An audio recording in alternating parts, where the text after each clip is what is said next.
नमस्कार दोस्तों। आज की कहानी है सास का दोगलापन। सुबह सुबह पूरे घर का झाड़ू पोछा बर्तन और कपड़ों का सारा काम निपटा कर शिवानी जैसे ही चाय का कप हाथ में लेकर बैठी थी कि तभी हाल का दरवाजा तेजी से खुला। चेहरे पर बनावटी हंसी बनाते हुए दमयंती जी अंदर आई। मेज पर कपड़ों का ढेर पटकते हुए बोली, शिवानी बहू, मेरी बेटी दिव्या हनीमून से लौटकर अभी-अभी ससुराल पहुंची है। वहां जाने से पहले मुझसे मिलने आई थी। देख मेरे लिए कितनी महंगी और खूबसूरत साड़ी लाई है। आखिर बेटी हो तो ऐसी। फिर कपड़ों का ढेर शिवानी की तरफ ऐसे फेंकी कि उसका चाय का कप हिल गया। चल, अभी सारे कपड़े धो दे। दिव्या ने कभी एक रुमाल भी नहीं धोया है। अभी-अभी लंबा सफ़र करके आई है, बेचारी पूरी तरह थक गई है। मैं तो कह रही थी ससुराल मत जा, मायके में कुछ दिन आराम कर ले। भाभी है, सेवा कर देगी। पर बोली 2 दिन बाद आऊँगी माँ। और हाँ, इनमें से जो कपड़ा तेरा है रख लेना। दिव्या तो तेरा कपड़ा दोबारा पहनने वाली नहीं।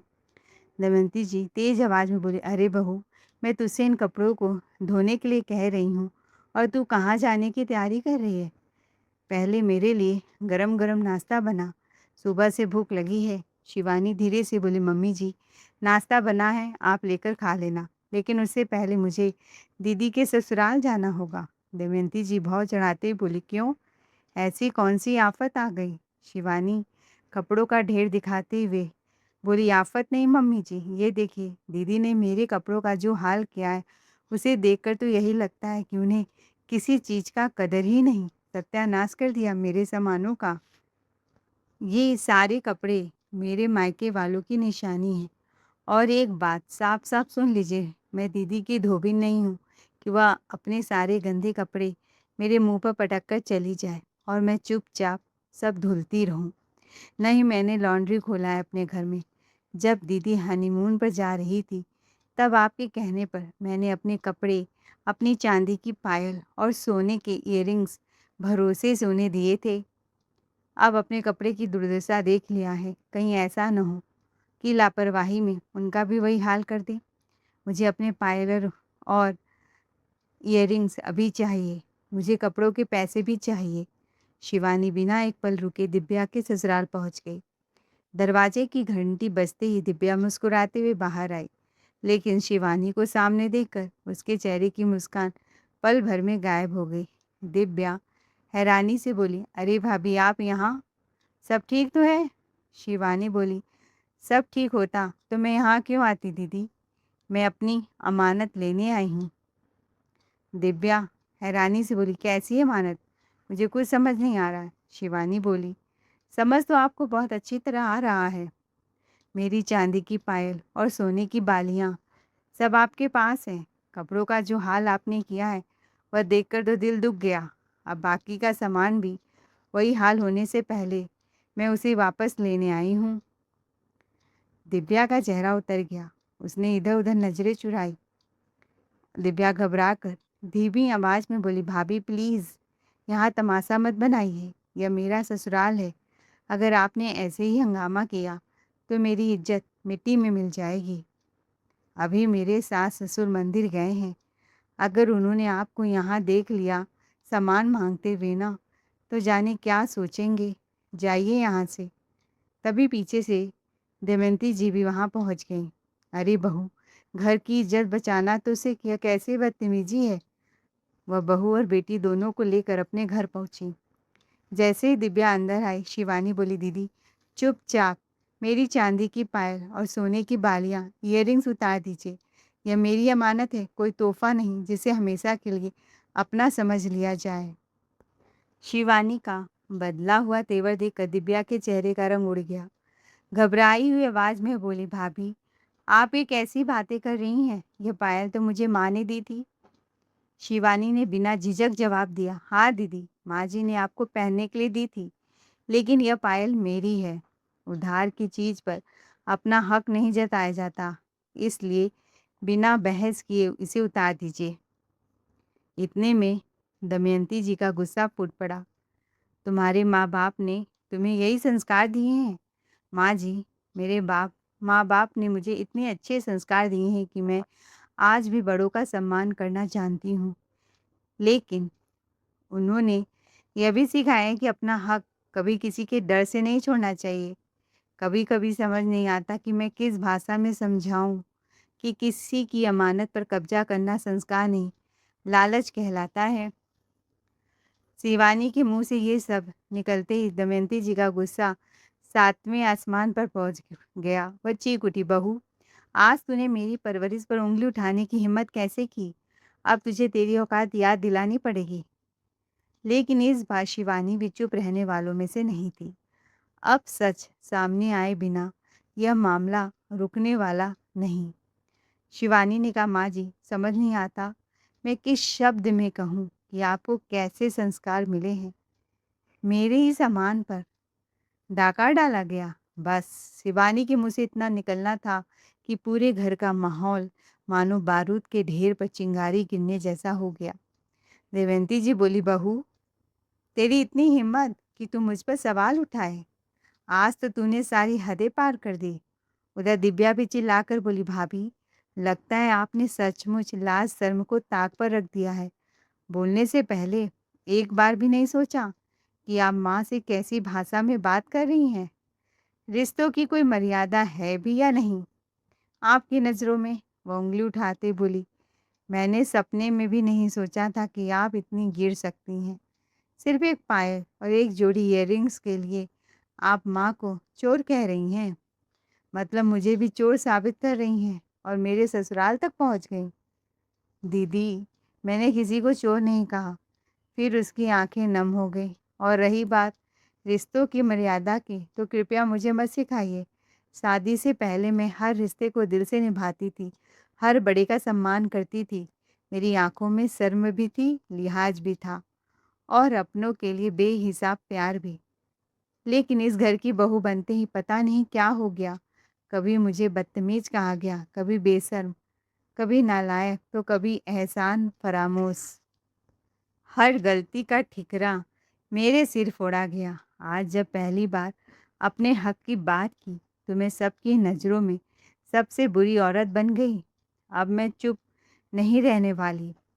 इतना कहकर शिवानी की आंखों से आंसू छलक पड़े।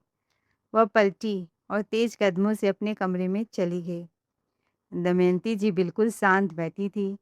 उनके चेहरे की खामोशी किसी साधारण शांति की नहीं, बल्कि उस ज्वालामुखी की थी जो फटने से पहले भीतर ही भीतर लावा समेटे रहता है। उनकी नज़र बार-बार दीवार पर लगी घड़ी पर जा रही थी। उन्हें बस अपने बेटे पंकज और पति रमेश जी के ऑफिस से लौटने का इंतज़ार था। शिवानी ने तो मन ही मन सोच लिया था कि चाहे कुछ भी हो जाए, जो भी हो जाए, आज की लड़ाई आर-पार होकर रहेगी। असल में एक बार देवंती जी के मायके उनके भैया-भाभी की 50वीं शादी की सालगिरह थी, जो कि काफ़ी धूमधाम से मनाया जा रहा था, जिसमें सारे रिश्तेदार को बुलाया गया था। दमयंती जी भी अपनी भैया-भाभी की एनिवर्सरी में जाने के लिए बहुत ही खुश थी, लेकिन उन्हें समझ में नहीं आ रहा था कि भैया-भाभी को 50वीं सालगिरह पर गिफ्ट क्या दें। जब उन्होंने कहा इसके बारे में बहू शिवानी से पूछा, तो शिवानी ने कहा, "मामी जी और मामा जी के 50वीं सालगिरह है, तो आप मामा जी के लिए स्मार्ट वॉच और मामी जी के लिए रिंग दे दीजिए।" शिवानी की बात सुन दमयंती जी खुश तो हो गई, लेकिन इस समय सोना इतना महंगा था कि दमयंती जी की हिम्मत ही नहीं हो रही थी कि वो अपनी भाभी के लिए एक रिंग खरीद पाएँ। उन्होंने शिवानी से कहा, "बहू, इतना महंगा सोना चल रहा है, अगर मैं अंगूठी बनवाने गई तो बहुत महंगी पड़ जाएगी। मेरे पास भी कोई छोटी-मोटी अंगूठी है नहीं जो दे दूँ।" तो शिवानी ने कहा, "माँ जी, मेरे पास अंगूठी है, आप उसमें से देख लीजिए। आपको जो देना है आप दे दीजिएगा।" तो दमयंती जी भी खुशी से बोल पड़ी, "हाँ, हाँ बहू, यह तो ठीक रहेगा। तू अपनी कोई एक अंगूठी दे दो, बदले में तुम्हें डबल वज़न की अंगूठी बनवा दूँगी। वह तो घर पे ही रहेगा ना, वह कहाँ जाएगा?" उस दिन शिवानी बिना किसी हिचकिचाहट के अपने सोने की अंगूठी दमयंती जी के हाथों में रख दी। इतना ही नहीं, दमयंती जी की नज़र जब उसकी अलमारी में रखी सबसे खूबसूरत और महंगी साड़ी पर पड़ी, तो उन्होंने मुस्कुराते कहा, "बहू, मेरे पास इस कार्यक्रम के लायक कोई अच्छी साड़ी भी नहीं है। जरा अपनी वो लाल वाली कांजीवरम साड़ी दे दे, मैं यही पहनकर चली जाऊंगी। शिवानी ने मुस्कुरा कर कहा। साड़ी भी उनके हाथों में थमा दी। फिर उसने अपने हाथों से दमयंती जी को तैयार किया, उनकी कलाई में अपना सुंदर कंगन पहनाया, गले में अपने सोने की चेन डाल दी और बोली, माँ जी, आज आप सबसे अलग और सबसे सुंदर दिखेंगी, और यह मेरा सुंदर सा पर्स भी ले लीजिए। दमयंती जी आईने में खुद को देखकर खिल उठी। उस दिन शिवानी ने एक आदर्श बहू की तरह अपना हर फर्ज निभाया। उसे लगा कि इस घर की खुशी ही उसकी अपनी खुशी है। कुछ समय बाद दमयंती जी की बड़ी बेटी की गोद भराई का शुभ अवसर आया। पूरे घर में तैयारियां जोरों पर थी। रिश्तेदारों के सामने अपनी शान दिखाने के लिए दमयंती जी ने महंगे महंगे उपहारों की पूरी लाइन लगा दी। सास ससुर से लेकर मामी सास तक, यहाँ तक कि पड़ोसियों, रिश्तेदारों, नातेदारों को अच्छी अच्छी साड़ियाँ दी। गोद भराई से एक दिन पहले दमयंती जी मीठी चुपड़ी बातों में बोली, बहू जरा अपने सोने की चैन मुझे दे दे, अभी नई चैन बनवाने का समय नहीं मिला, बहुत खर्चा हो गया है, कार्यक्रम निपट जाए उसके बाद तुझसे भी अच्छी और भारी चैन बनवा कर लौटा दूंगी। शिवानी ने बिना कोई सवाल किए अपनी चैन उतार कर उनके हाथों में रख दी। दमयंती जी मुस्कुराकर बोली, अरे बहू, अभी तो सिर्फ गोद भराई है, आगे बच्चा होगा, फिर छठी होगी, नामकरण होगा, हर रस्म में कुछ न कुछ देना पड़ेगा, कभी पालना, कभी साइकिल, कभी बाइक, कपड़े, सोने चांदी, मिठाई, फल। इसलिए अभी नई चैन बनवाने में पैसे खर्च करना ठीक नहीं है। तो चिंता मत कर, बाद में सब लौटा दूंगी। शिवानी ने हमेशा की तरह उनकी बात पर भरोसा कर लिया। उसे क्या पता था कि यह बाद में लौटा दूंगी सिर्फ एक वादा नहीं, बल्कि हर बार उसकी अमानत अपने पास रखने का बहाना बन चुका था। फिर दिव्या को हनीमून पर जाना था, तो वो कुछ दिनों के लिए मायके आई, तो उसकी चांदी की पायल टूट गई। दिव्या ने जैसे ही यह बात दमयंती जी को बताई, उन्होंने तुरंत शिवानी को आवाज़ लगाई, बहू तेरे पास एक जोड़ी चांदी की पायल रखी है ना, अभी के लिए दिव्या को दे दे, उसका नया बनवा दूंगी, फिर तेरे लिए इससे भी अच्छी पायल बनवा दूंगी, साथ में अपने अच्छे अच्छे कपड़े और सोने की इयररिंग्स भी दे दे। शिवानी ने बिना कोई सवाल के अपनी पायल उतार कर और बालियां उतार कर दिव्या को पहना दी। उसे न गहनों का मोह था, न किसी से ईर्ष्या। वो हमेशा यही सोचती थी, यह घर अब मेरा अपना है, अपने लोग हैं। आज अगर मैं अपनों के काम नहीं आऊँगी तो फिर किसके काम आऊँगी? लेकिन हर बार दमयंती जी का वही वादा दोहराया जाता, बहू चिंता मत कर, तेरे लिए नया बनवा दूँगी। मगर वह कल कभी आया ही नहीं। समय बीतता गया। एक दिन शिवानी की माँ का फ़ोन सीधे दमयंती जी के पास आया। बहन जी, अगले हफ्ते मेरे पोते का मुंडन है। बुआ का होना बहुत ज़रूरी है। अगर आपकी अनुमति हो तो कल शिवानी का भाई उसे लेने आ जाएगा। दमयंती जी ने खुशी-खुशी हामी भर दी। फ़ोन रखते ही उन्होंने शिवानी को बुलाकर कहा, बहू कल तेरा भाई आएगा। मुंडन में जाने की तैयारी कर ले। ले या 500 रुपए ले, बगल वाले शॉप से 2 नए कपड़े खरीद लेना। शिवानी ने कहा, माँ जी जाना तो है, लेकिन पहली बार अपने भतीजे के मुंडन में जा रही हूँ, उसके लिए कोई अच्छा सा तोहफा भी तो ले जाना होगा। 500 रुपए में किस दुकान में अच्छे कपड़े मिलते हैं भला? दमयंती जी ने पलट कहा, अरे 2 अच्छे कपड़े मंगवा देंगी, वही दे देना। छोटे बच्चे को और क्या चाहिए? बच्चा तो अभी 6 महीने का है। शिवानी ने विनम्रता से कहा, माँ जी सिर्फ कपड़े ले जाऊंगी तो अच्छा नहीं लगेगा। मेरी बहनें अपने भतीजे के लिए सोने का कड़ा, पायल या कमरबंद जैसी कोई निशानी लेकर आएंगी। मैं खाली हाथ जाऊंगी तो सब क्या सोचेंगे? बस इतना सुनते ही दमयंती जी के तेवर बदल गए। वह सख्त लहजे में बोली, बहू अगर तेरी बहनें अपने ससुराल का खजाना लुटाकर मायके में दिखावा करती हैं तो क्या तू भी वही करेगी? उन्हें अपने पति की कमाई की कोई कदर नहीं होगी। लेकिन हमारे घर में ऐसी फिजूल खर्ची नहीं चलेगी। हर वक्त मायके मायके करने से कोई अच्छी बहू नहीं बन जाती। शिवानी चुपचाप उनकी बातें सुनती रही। उसे पहली बार महसूस हुआ कि जब बात सास के मायके वालों की आती है तब खर्च को प्यार कहा जाता है। लेकिन वही खर्च अगर बहू अपने मायकों के लिए करना चाहे तो उसे फिजूल खर्ची और दिखावा का नाम दे दिया जाता है। दमयंती जी की बातें सुनकर शिवानी की आंखें भर आई। फिर भी उसने खुद को संभालते हुए कहा, माँ जी, मैंने आखिर ऐसा कौन सा खजाना लुटा दिया कि आपकी तिजोरी में आग लग गई। आज तक मैंने मायके के लिए इस घर से 1 रुपया भी नहीं माँगा। उल्टा मायके से जो भी नेक और उपहार मिली, बिना कुछ छिपाए आपके चरणों में रख दिया। आज पहली बार अपने भतीजे के लिए कुछ अच्छा गिफ्ट ले जाने की बात क्या कह दी, मैं ही गलत हो गई? शिवानी की बात पूरी भी नहीं हुई कि थी कि दमयंती जी गुस्से से फट पड़ी। बहू तेरे मायके से आता ही क्या है, जो तू इतना एहसान जता रही है? अगर तेरे बाप भाई ने तेरे लिए सोना चांदी हीरे मोती दिए हैं तो उठा और ले जा। हमें क्यों बीच में घसीट रही है? अपने मायके की इज्जत रखनी है तो अपने दम पर रख। शिवानी हैरान रह गई। माँ जी, ये कैसी बातें कर रही हैं आप? कुछ दिन पहले आपने अपने भैया भाभी की सालगिरह पर जो सोने की अंगूठी दी थी वो मेरी थी। मेरी सबसे अच्छी साड़ी आपने पहनी थी। मेरी चैन आपने अपने गले में डाली थी। दिव्या दीदी को मेरी चांदी की पायल और बालियां भी आप ही ने दी थी। तब तो आपको कभी नहीं लगा कि वह सब मेरे मायके का सामान था। यहाँ तक कि बड़ी ननंद काव्या को गोद भराई में सोने का चेन दिया था मेरा, वह मेरे मायके से आया था। दमयंती जी ने आंखें मटकाते हुए कहा, तो किसने कहा था तुझे देने के लिए? साफ मना कर देती, मैंने जबरदस्ती थोड़े ही छीना था। अब पुरानी बातें गिनाकर तू क्या एहसान जताना चाहती है? फिर उंगली दिखाते ही बोली, और सुन, मुझसे ये उम्मीद मत रखना कि तेरे भतीजे के लिए मैं सोने चांदी का सामान बनवाऊंगी। मैं अपने घर का खजाना लुटाकर तेरे मायके वाले को नहीं सजाने वाली। देना है तो अपने गहनों में से दे दे, वरना खाली हाथ चली जा, मुझे क्या?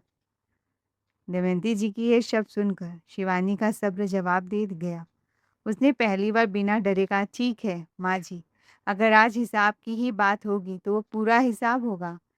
सबसे पहले मेरी वो सोने की अंगूठी वापस कर दीजिए जो आपने अपनी भाभी को उपहार में दी थी। मेरी चांदी की पायल वापस कर दीजिए जो दिव्या दीदी पहन रही हैं, और मेरी चैन भी लौटा दीजिए जो आपने गोद भराई में कहा था बाद में बनवा कर दे दूंगी।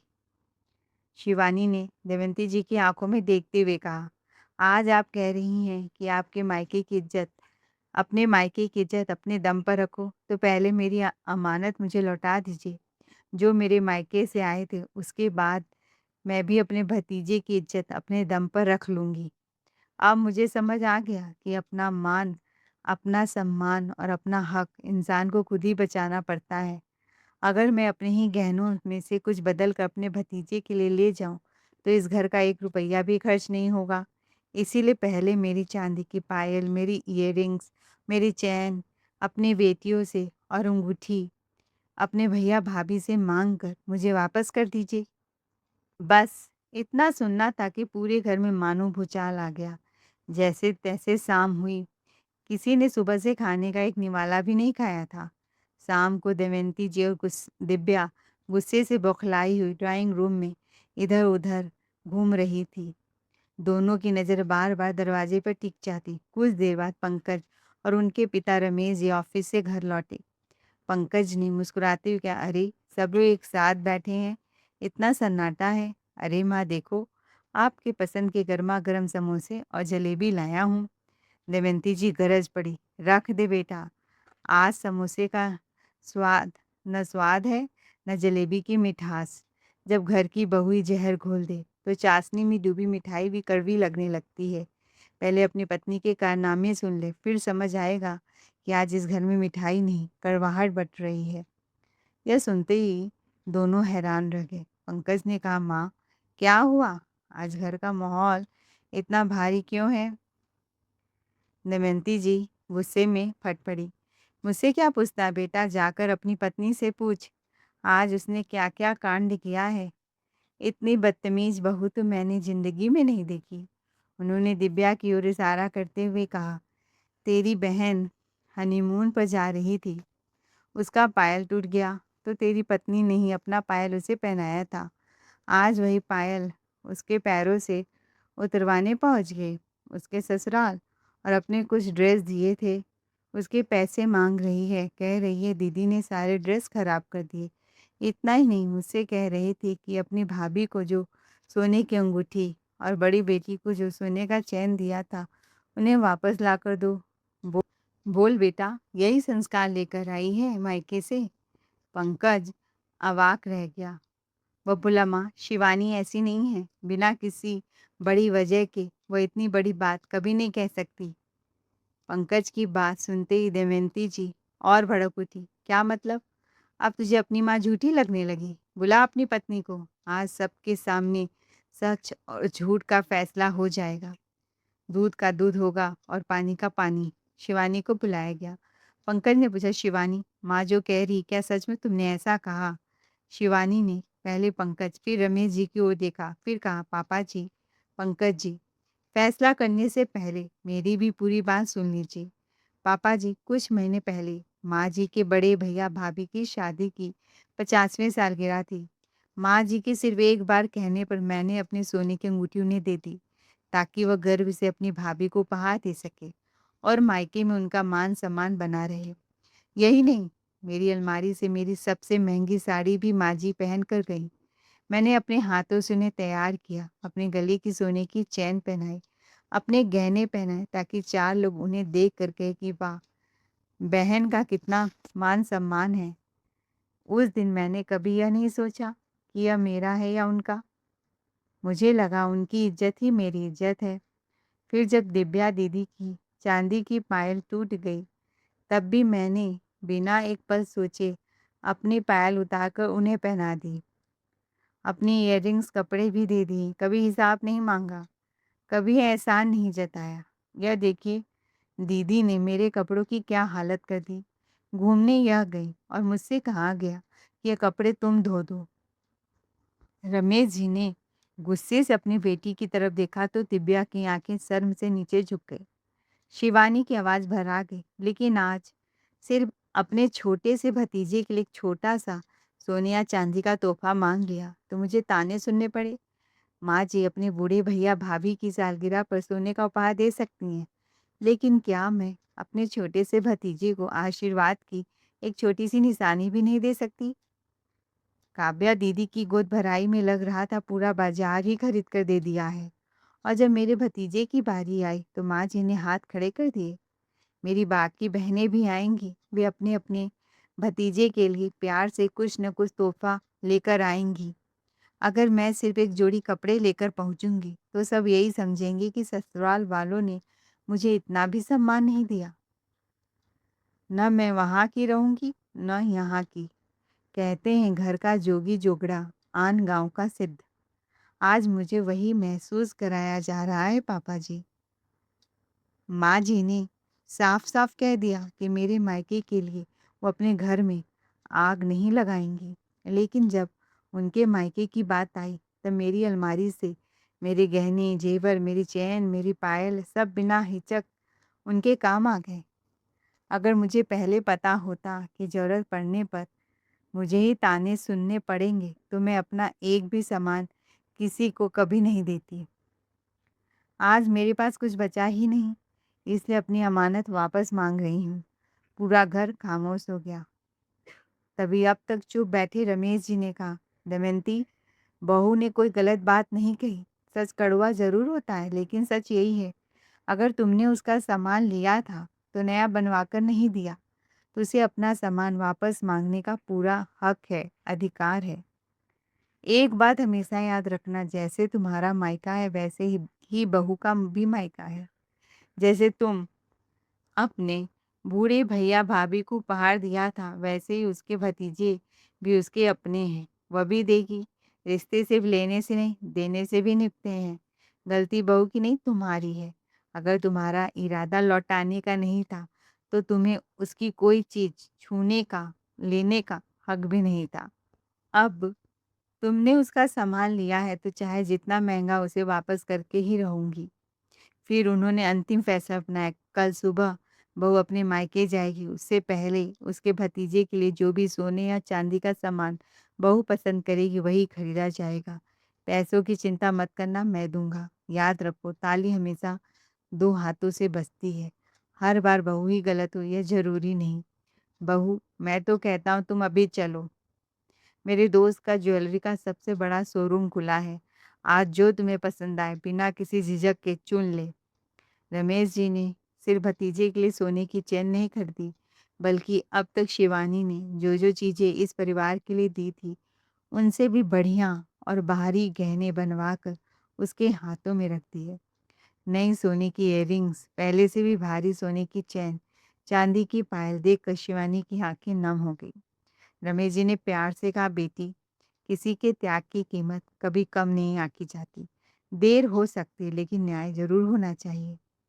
इतने में उन्होंने भतीजे के लिए भी एक सुंदर सोने की चेन पैक करवाते हुए कहा, यह हमारे घर की तरफ से मेरी नाती जैसे बच्चे के लिए आशीर्वाद है।